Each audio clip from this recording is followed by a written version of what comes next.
I think I get a sense of what you're talking about. I might be wrong, but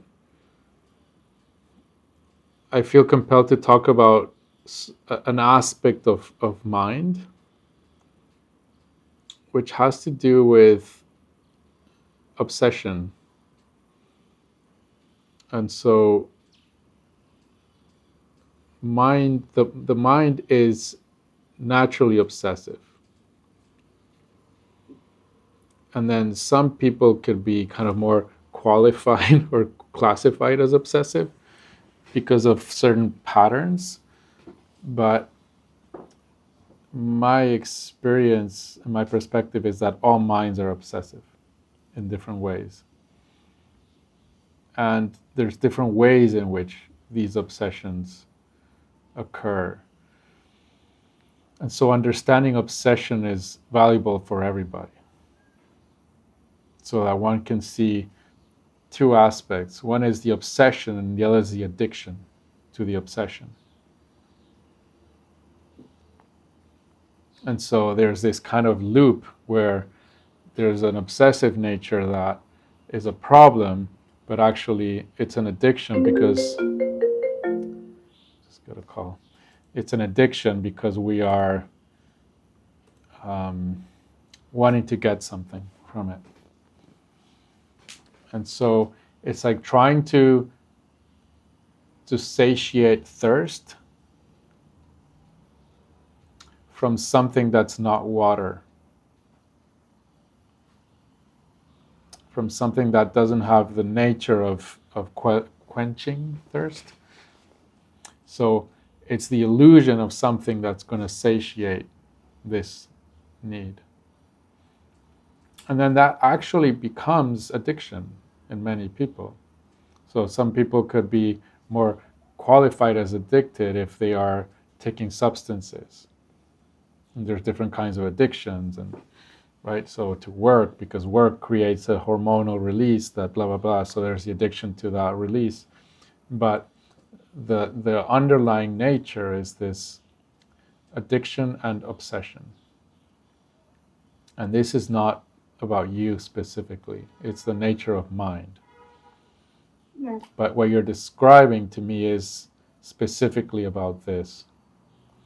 Because, as I said, we can move from trying to find something in experiences in the world, money, relationships, to the spiritual work.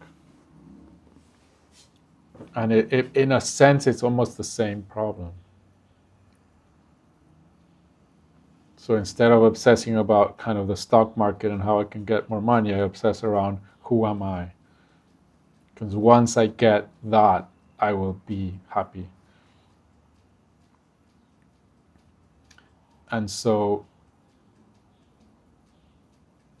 the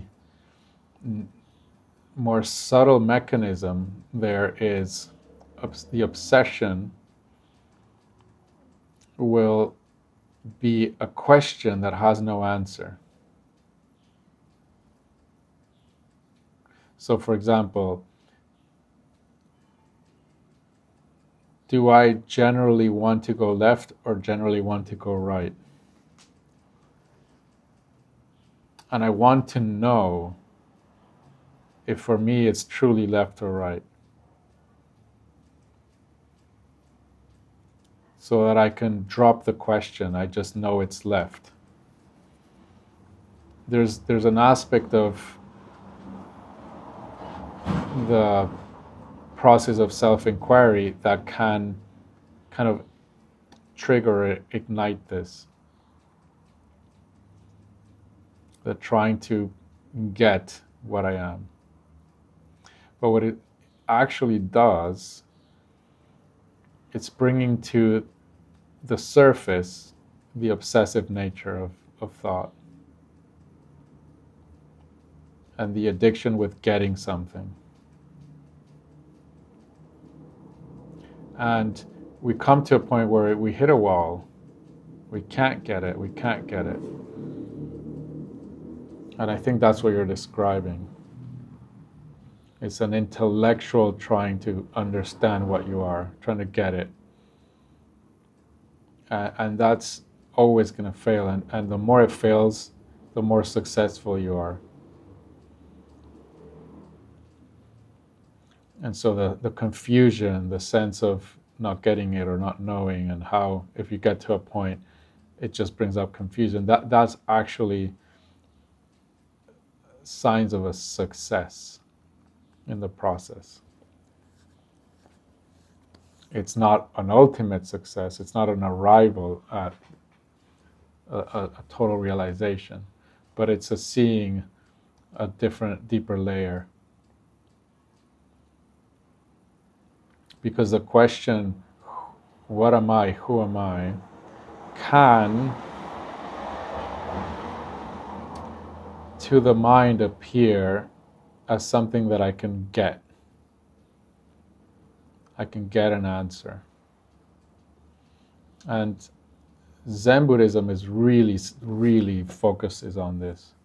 And that's why the koans are very powerful. The sound of one hand clapping, it's like, what the fuck? What is that?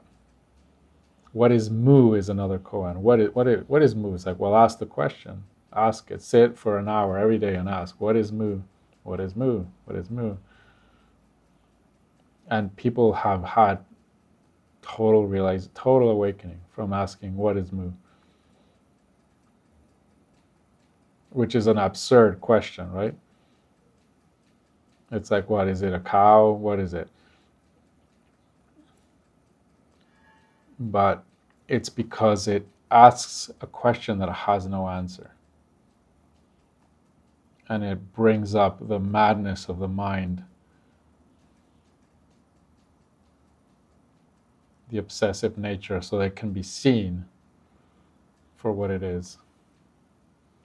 For example, they say that social media is addictive. To me, it's ridiculous. The human mind is addictive. The social media just has made more obvious, more visible the addictive nature of mind.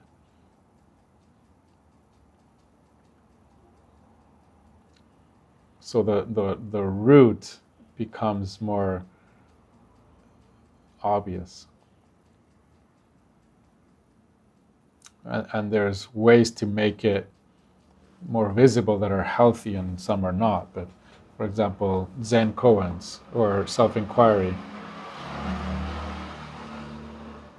because it's in a context of there will be somebody guiding, saying, no, that's not the answer, no, that's not the answer, no, that's not the answer, no, that's not the answer, that's not it, that's not it, that's not it.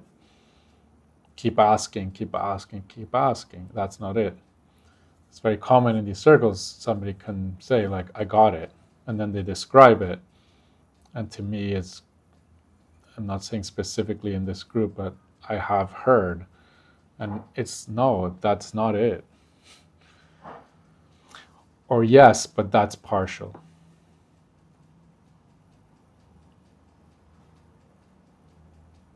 And I'm framing this as you're describing something successful because you are uncovering the nature of thought. And you can see, like, wow, I really want to know, I want to get it. And the confusion is so uncomfortable.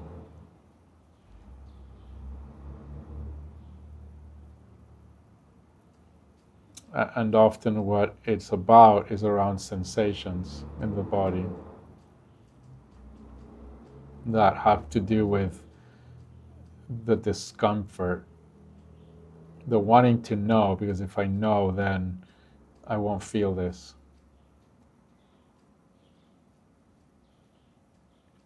And the thinking, the circular thinking, is helping numb, is helping not feel, is helping stay distracted. And that's why if we asked the question that had an answer, it would be a shitty question because it wouldn't help us numb constantly. If the question is 1 + 1, what's 1 + 1? It's 2. oops, what am I feeling? This sucks. But if the question is, who am I? Who am I? Who am I? Who am I? Who am I? Then I can keep asking and going in circles, thinking, until I reach a point where I realize I'm not getting anywhere. This sucks. I'm confused. It's not comfortable. And that's a successful place. And there's more.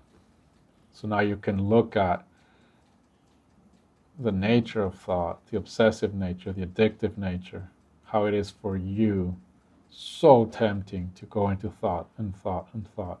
And what is that helping with? What are the sensations? What are the feelings? What's happening in the body? What's happening simultaneously here?